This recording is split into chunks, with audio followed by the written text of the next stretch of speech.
I have Elizabeth here from the Youth Fund in the UK. Yep. And so we had a nice chat just before we went live, but tell us about yourself first. So I'm Elizabeth Kushimo. I'm a final year student studying media and communications at Keele University.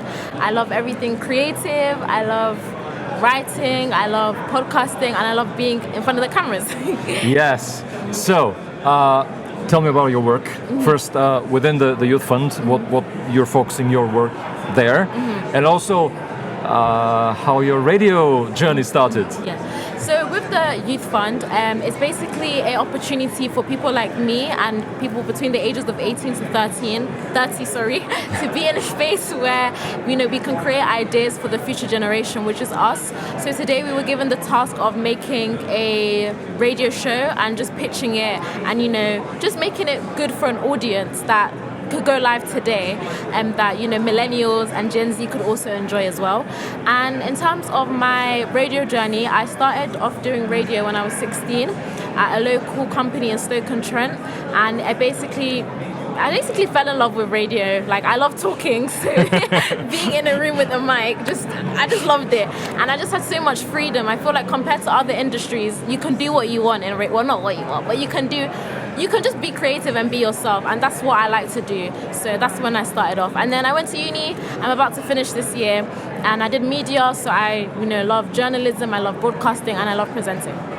Lovely. So, and then when you graduate, what's next? Do you know? Have you decided? Have you decided? I haven't exactly decided, but I just want to wear the gown and throw the hat. But I think I would really like to be in the public relations industry. I also really like radio, so I'd really love to be a radio presenter or even a broadcast journalist, because I feel like we're going to get into this, but I think more people like me need to be in front of the screen. So yeah. Yeah, that's true, and it's I mean, and we have to be honest, we do have a problem. Yeah. It is very male and white orientated, and unfortunately, people talk about what they know, and we need to see more, because we all live in the same kind of space, and we share it, and we should have more understanding, and I guess that's where we should be going, but who knows? So as a young person who is into the audio field, professionally and academically, and as a listener, what is, in your opinion, missing when you think of today's radio and audio in broader terms? In the UK, for example, if we talk about the UK and maybe Europe, in a kind of wider sense, what do you think is missing? Where we as the current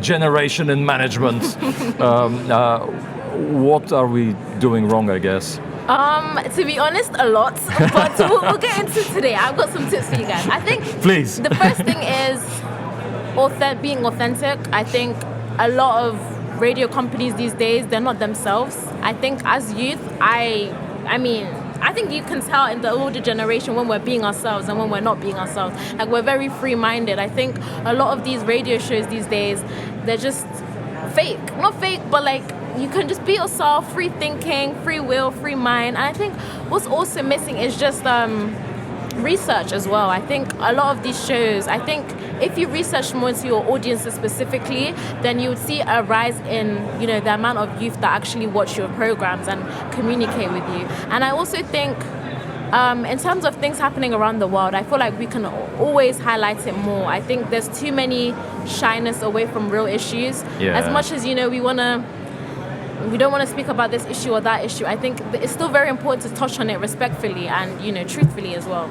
Yes, that's true. And earlier I had a conversation with colleagues from the Netherlands, and they're running a station for young people and playing hip hop and urban and Afro beats and other genres originating from the continent of Africa. And she was saying that what they're pioneering in the Netherlands at the moment is topics that matter, so because what we are used to at the moment in the so-called Western countries, we're used to media that is sugar-coated, so there's a separation between what we'll call entertainment and news, and as a result you have a music-driven station that presenters who never mention anything that is actually day-to-day issues of their own listeners. So they're not talking about housing, they're not talking about job security, unemployment, young people, and healthcare, and also painful and difficult geopolitical issues. And what they're doing in the Netherlands at the moment on this station, they said, we will have people with opposing views in the same room, and we will be playing our tunes, but we will also be discussing this stuff. And for me, that is, that's great. But unfortunately, only a few colleagues seem to be doing it. And I guess what we were taught back in the day, you try not to offend anybody, but when you try to please everybody, you please absolutely no one. Nobody, that's true. Nobody, and it's just it's refreshing to hear that young people are hungry for some honesty and directness and things that actually matter. So where are you on artificial intelligence? Please tell me. My teacher's watching this. Tell me, please tell me. I think AI, you know what it is, a lot of people demonize AI. Like, AI is bad. I think AI is very, very good if you know how to use it well. Yes. I think when you use it too much, it just becomes bad. I think in terms of like ideas, I've used AI to help me with ideas, but it's up to me as a creative to develop it. So I feel like as long as you're using AI in a good way, then it's good. But I think, talking to AI every day, it just makes you unlocked from the real world. And, it's good to have people skills as well as AI, but I feel like a lot of people are relying on it too much that it's becoming their best friend. So. And I asked all my guests two questions. So what is the thing that kind of brings excitement to your radio, audio mind? Thinking of audio and the immediate future of audio, what excites you the most? And then the second question is, what worries you? Audio, thinking of audio, obviously we live in strange times, so there is too much to worry about anyway. There's too much. But thinking of what we do and what you're studying. What excites me is the new ideas. I think every day, especially my generation, we're very random. So I'm very excited about the future of media, like what radio shows are gonna develop, who's gonna do this, who's gonna do that. Like it's kind of promising as well with the amount of people that want to come into radio and podcasting and audio.